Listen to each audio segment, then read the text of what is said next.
ದಿನಾ ಬೆಳಗ್ಗೆ ಏನಪ್ಪಾ ತಿಂಡಿ ಮಾಡೋದು ಅಂತ ಯೋಚನೆ ಮಾಡ್ತಾ ಇದ್ರೆ ಟೆನ್ಷನ್ನೇ ಇಲ್ಲದೆ ನನ್ನನ್ನು ಫಾಲೋ ಮಾಡ್ಕೊಳ್ಳಿ. ನನ್ನ ಪೇಜಲ್ಲಿ ಲೆಕ್ಕನೇ ಇಡಕ್ಕಾಗ್ದಿರಷ್ಟು ಬ್ರೇಕ್‌ಫಾಸ್ಟ್ ರೆಸಿಪೀಸ್ ಹಾಕಿದ್ದೀನಿ. 5 ದಿನ 5 ಇಡ್ಲಿ ರೆಸಿಪೀಸ್ ಸೀರೀಸ್‌ನಲ್ಲಿ ಇವತ್ತು ದಿನ 5 ಸಕ್ಕತ್ತಾಗಿರೋಂಥ ಮಲ್ನಾಡ್ ಸ್ಪೆಷಲ್ ಸ್ವೀಟ್ ಇಡ್ಲಿ. ಅದು ಯಾವುದರಿಂದ ಮಾಡಿರೋದು ಗೊತ್ತಾ ನಿಮ್ಗೆ?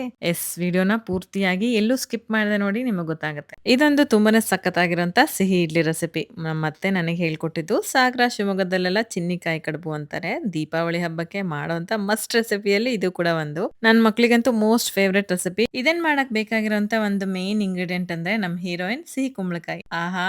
ನೋಡ್ದಷ್ಟು ಈಸಿ ಆಗಿಲ್ಲ ಇದನ್ನ ಕಟ್ ಮಾಡೋದು. ನನ್ಗೆ ಫೇವರೇಟ್ ವೆಜಿಟಬಲ್ ಅಂದ್ರೆ ಈ ಪಂಪ್ಕಿನ್. ಬಟ್ ಆದ್ರೆ ಇದನ್ನ ಕಟ್ ಮಾಡಕ್ಕೆ ತುಂಬಾನೇ ಕಷ್ಟ ನನ್ಗೆ. ಹಿಂಗೋ ಒಂದ್ ಮ್ಯಾನೇಜ್ ಮಾಡಿ ಮಾಡ್ದೆ. ಬಟ್ ನನ್ ಕೈಯೆಲ್ಲ ಫುಲ್ ಕೆಂಪಗಾಗೋಯ್ತು. ಹೋಗ್ಲಿ ಬಿಡಿ, ಇದೆಲ್ಲ ನಮ್ ಹೆಣ್ಮಕ್ಳಿಗೆ ತುಂಬಾನೇ ಕಾಮನ್ ಅಲ್ವಾ? ಸಣ್ಣಕ್ಕೆ ಹೆಚ್ಚಿರುವಂತ ಕುಂಬಳಕಾಯಿನ ನಾನು ಈ ರೀತಿ ಫುಡ್ ಪ್ರೊಸೆಸರ್ ಅಲ್ಲಿ ಹಾಕೊಂಡಿದೀನಿ. ನೀವು ಬೇಕಿದ್ರೆ ತುರ್ಕೋಬಹುದು ಅಥವಾ ಮಿಕ್ಸಿ ಜಾರ್ ಕೂಡ ಹಾಕೋಬಹುದು. ಬಟ್ ಕೈಯಲ್ಲೇ ತುರ್ಕೊಂಡ್ರೆ ಸ್ವಲ್ಪ ಜ್ಯೂಸಿಯಾಗಿ ಟೇಸ್ಟಿಯಾಗಿರುತ್ತೆ. ನೀವು ಒಂದ್ಸರಿ ಟ್ರೈ ಮಾಡಿ ನೋಡಿ. ನೆಕ್ಸ್ಟ್ ಇದಕ್ಕೆ 3 ಪಾವ್ ಅಷ್ಟು ಅಂದ್ರೆ 3/4 ಕೆಜಿ ಅಷ್ಟು ಊಟದ ಅಕ್ಕಿ ಹಾಕೊಂಡಿದೀನಿ. ಬೇಕಿದ್ರೆ ಇದಕ್ಕೆ ಇಡ್ಲಿ ಅಕ್ಕಿ ಅಥವಾ ರೇಷನ್ ಅಕ್ಕಿ ಯಾವ್ದಾದ್ರು ಬಳಸ್ಕೋಬಹುದು, ತೊಂದ್ರೆ ಇಲ್ಲ. ಇದನ್ನ ಚೆನ್ನಾಗಿ ಒಂದ್ 3 ರಿಂದ 4 ಸರಿ ವಾಶ್ ಮಾಡ್ಕೊಂಡು ಸೂರ್ಯನ ಬೆಳಕಲ್ಲಿ ಗರಿಗರಿಯಾಗಿ ಒಣಗಿಸ್ಕೊಂಡು ಒಂದ್ 5 ರಿಂದ 6 ಏಲಕ್ಕಿ ಜೊತೆಗೆ ಮಿಕ್ಸಿಗೆ ಹಾಕಿ ರವೆ ತರ ಗ್ರೈಂಡ್ ಮಾಡ್ಕೊಂಡು ತುರ್ದಿಟ್ಟಿರುವಂತ ಕುಂಬಳಕಾಯಿಗೆ ಹಾಕಿ ಒಂದ್ ಇಡೀ ಹೋಳು ಕಾಯಿ ತುರಿ, ನಿಮಗೆ ಸಿಹಿ ಬೇಕಾದಷ್ಟು ಬೆಲ್ಲ, ಒಂದ್ ಚಿಟಿಕೆ ಉಪ್ಪು ಹಾಕಿ ಕೈಯಲ್ಲೇ ನೀಟಾಗಿ ಕಲ್ಸ್ಕೋಬೇಕು. ಇದನ್ನ ಸಿಹಿ ಕುಂಬಳಕಾಯಲ್ಲಿ ಆಲ್ರೆಡಿ ನೀರಿನ ಅಂಶ ಇರುತ್ತಲ್ಲ, ಅದ್ರಲ್ಲೇ ನೀಟಾಗಿ ಎಲ್ಲ ಮಿಕ್ಸ್ ಮಾಡ್ಕೋಬೇಕು. ಆಕ್ಚುಲಿ ಇದನ್ನ ತುರಿದ್ರೆ ಚೆನ್ನಾಗಿ ಜ್ಯೂಸಿಯಾಗಿ ಆಗುತ್ತೆ. ಬಟ್ ನಾನು ಇಲ್ಲಿ ಮಿಕ್ಸಿಗೆ ಹಾಕಿರೋದಕ್ಕೆ ಅಷ್ಟೊಂದಿಲ್ಲ.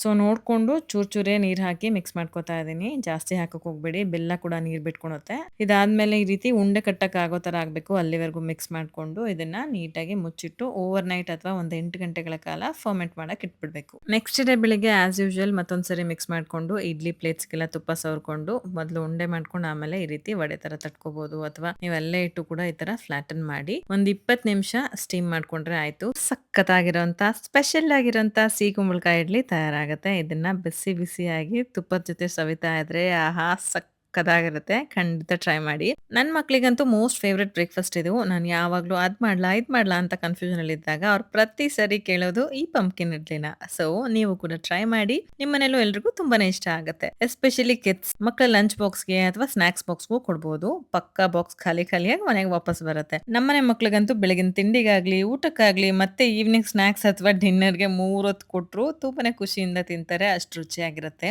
ಅದಕ್ಕೆ ನಾನು ಯಾವಾಗ ಈ ಇಡ್ಲಿ ಮಾಡಿದ್ರೂ ಜಾಸ್ತಿನೇ ಮಾಡ್ತೀನಿ. ಇವತ್ತು 1/4 ಕೆಜಿ ಪಂಪ್ಕಿನ್ ಜೊತೆಗೆ 3 ಪಾವ್ ಅಕ್ಕಿ ಹಾಕಿದ್ದೆ. ಮತ್ತೆ ಇದನ್ನ ಈ ತರ ಇಡ್ಲಿ ಪ್ಲೇಟ್ಸ್ ನಲ್ಲಾದ್ರೂ ಮಾಡ್ಕೋಬಹುದು ಅಥವಾ ಬಾಳೆ ಎಲೆನಲ್ಲಿ ಮಡ್ಚಿಟ್ಟಾದ್ರೂ ಮಾಡ್ಕೋಬಹುದು. ಸಖತ್ ಫ್ಲೇವರ್ಫುಲ್ ಆಗಿರುತ್ತೆ. ಇನ್ನು ತಟ್ ಅಂತ ವಿಡಿಯೋ ಸೇವ್ ಮಾಡ್ಕೊಂಡು ಪಕ್ಕಾ ಟ್ರೈ ಮಾಡಿ. ಹಾಗೆ ನೆಕ್ಸ್ಟ್ ಇದೇ ತರ ಯಾವ ರೆಸಿಪಿ ಸೀರೀಸ್ ಮಾಡ್ಬೇಕು ಅನ್ನೋದನ್ನ ಕಾಮೆಂಟ್ ಅಲ್ಲಿ ತಿಳಿಸಿ. ಮತ್ತೆ ನೀವ್ ನನ್ನ ಚಾನಲ್ ಹೊಸಬ್ರಾಗಿದ್ರೆ ತಪ್ಪದೆ ಸಬ್ಸ್ಕ್ರೈಬ್ ಮಾಡ್ಕೊಳ್ಳಿ. ಇದೇ ತರ ಇನ್ನು ಬೇಜಾನ್ ಸ್ಪೆಷಲ್ ರೆಸಿಪೀಸ್ ನಿಮಗೋಸ್ಕರ ಪೋಸ್ಟ್ ಮಾಡ್ತಿದ್ದೀನಿ.